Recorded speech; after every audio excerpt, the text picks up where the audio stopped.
BS ಯಡಿಯೂರಪ್ಪರವರ ಅಭಿಮಾನೋತ್ಸವ ಕಾರ್ಯಕ್ರಮಕ್ಕೆ ಕ್ಷಣಗಣನೆ ಆರಂಭವಾಗಿರ್ತಕ್ಕಂಥದ್ದು. BJP ಮುಖಂಡರಾದಂತಹ ಚಿತ್ರನಟಿ ಶ್ರುತಿ ಅವರು ನಮ್ಮೊಟ್ಟಿಗಿದ್ದಾರೆ. ಮೇಡಮ್, ಈ ಕಾರ್ಯಕ್ರಮಕ್ಕೆ ತಾವು ಆಗಮಿಸಿದರೆ ಏನ್ ಅನಿಸ್ತಾ ಇದೆ? ಈ ಜನ ನೋಡಿ ಯಾವ ತರ ಫೀಲ್ ಆಗ್ತಾ ಇದೆ?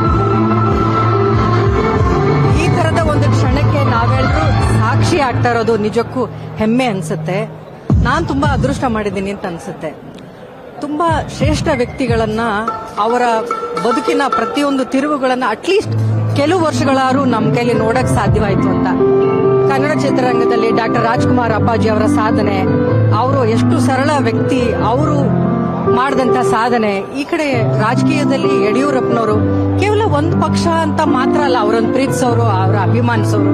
ಬಹುಶಃ ಹಲವಾರು ಪಕ್ಷದಿಂದ ಬಂದು ಅವ್ರನ್ನ ಇವತ್ತು ಅಭಿಮಾನಿಸ್ತಾ ಇದ್ದಾರೆ. ಒಬ್ಬ ಸಾಮಾನ್ಯ ಕಾರ್ಯಕರ್ತರಾಗಿ ಅವರು ಈ ಹಂತಕ್ಕೆ ಬೆಳೆದದ್ದಿದೆಯಲ್ಲ, ಅವರು ಕೇವಲ ಒಂದು ಹೆಸರು ಮಾತ್ರ ಅಲ್ಲ, ಒಂದು ವ್ಯಕ್ತಿ ಮಾತ್ರ ಅಲ್ಲ, ಅವರ ಒಂದು ಶಕ್ತಿ ಅನ್ನೋದನ್ನ ಇವತ್ತು ನಾವಿಲ್ಲಿ ನೋಡಿದ್ರೆ ನಮಗೆ ಗೊತ್ತಾಗ್ತಾ ಇದೆ.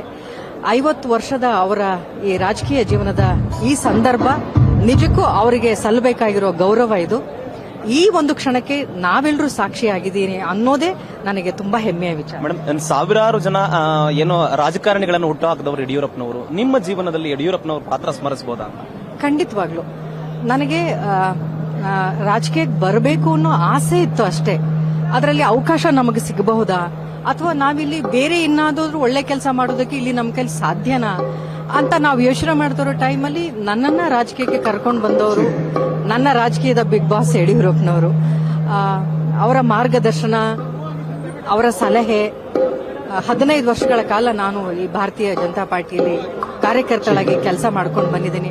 ತುಂಬಾ ಹೆಮ್ಮೆ ಆಗುತ್ತೆ. ನಾನ್ ಮಾತ್ರ ಅಲ್ಲ, ನನ್ನಂತ ಸಾವಿರಾರು ನೂರಾರು ಮಹಿಳೆಯರಿಗೆ ಅವರು ಸ್ಫೂರ್ತಿಯಾಗಿದ್ದಾರೆ. ಇಡೀ ರಾಜ್ಯದಲ್ಲಿರುವಂತಹ ಮಹಿಳೆಯರು ಅವರನ್ನು ಮರೆಯಕ್ಕೆ ಸಾಧ್ಯನೇ ಇಲ್ಲ.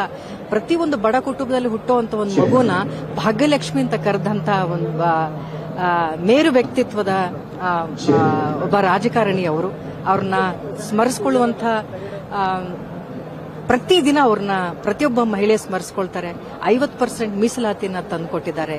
ರೈತರಿಗಾಗಿ ಪ್ರತ್ಯೇಕವಾದಂತ ಬಜೆಟ್ ಅನ್ನ ಮಂಡಿಸಿದ್ರು. ಹೀಗೆ ಹಲವಾರು ವಿಚಾರಗಳಿಗೆ ನಾನೊಬ್ಳೇ ಅಲ್ಲ, ಎಲ್ಲರೂ ಸ್ಮರಿಸ್ಕೊಳ್ತೀನಿ.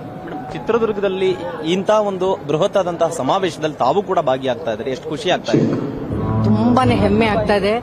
ಕಾರ್ಯಕ್ರಮ ಸಾಯಂಕಾಲ ಅಂದ್ರೂ ಕೂಡ ಬೆಳಗ್ಗೆಯಿಂದಾನೇ ಜನ ಬರ್ತಾ ಇದ್ದಾರೆ. ಅಲ್ಲಿ ಆಚೆ ನೋಡಿದ್ರೆ ಒಂಥರ ಜಾತ್ರೆಗೂ ಇಷ್ಟು ಜನ ಬಂದಿದ್ದನ್ನ ನಾನು ನೋಡ್ಲಿಲ್ಲ. ಅಷ್ಟು ಅಭಿಮಾನದಿಂದ ಜನ ಬರ್ತಾ ಇದ್ದಾರೆ. ಬಿಸಿಲು ಅಂತ ಲೆಕ್ಕಿಸದೆ ಇಡೀ ಕುಟುಂಬ ಸಮೇತ ಬರ್ತಾ ಇದ್ದಾರೆ. ಬರೀ ಕಾರ್ಯಕರ್ತರು ಮಾತ್ರ ಅಲ್ಲ, ಎಲ್ಲಾ ಪಕ್ಷದವರು ಬರ್ತಾ ಇದ್ದಾರೆ.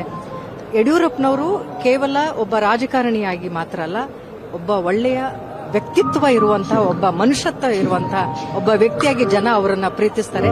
ಆ ಪ್ರೀತಿ ಈ ಜನ ಸಾಗರದಲ್ಲಿ ಕಾಣ್ತಾ ಇದೆ.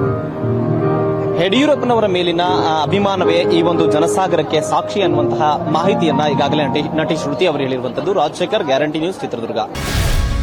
ಗ್ಯಾರಂಟಿ ನ್ಯೂಸ್, ಸುದ್ದಿ ಖಚಿತ, ನ್ಯಾಯ ನಿಶ್ಚಿತ.